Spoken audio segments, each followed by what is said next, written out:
So the impression here is simply by the constant repetition of the accusation from the US that somehow or other Iran is behind all sorts of terrorism in the world. In fact, there's a court case in the US not that long ago that awarded billions of dollars to the victims of the 9/11 terrorist attacks in New York against Iran.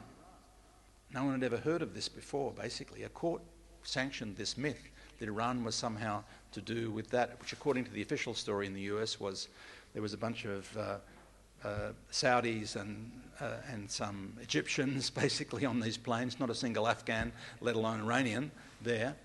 And Al-Qaeda itself is very anti-Shia, anti-Iran group basically, but nevertheless this is the level of disinformation that is even rubber stamped by the courts there.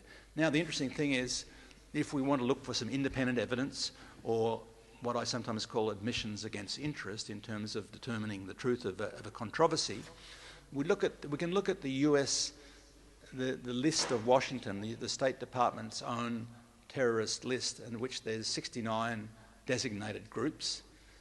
If you analyse them, 43 or 62% are extremist Sunni, or Salafi or Deobandi, the extremists in South Asia, Salafi from the Gulf, from the Saudis, effectively.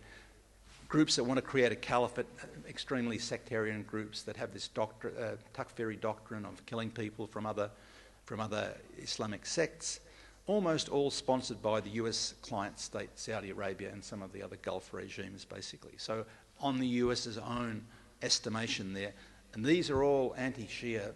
Part of their Takfiri doctrine, the large part of their Takfiri doctrine, is aimed at Shia Muslims. Whereas the ones that actually do have support from Iran, 12 of them, or 70%, are either Palestinian resistance or other regional resistance groups fighting colonisation and Zionism in the region. Hezbollah, of course, in Lebanon, which is the major reason why southern Lebanon hasn't been carved off and formed part of Israel, basically.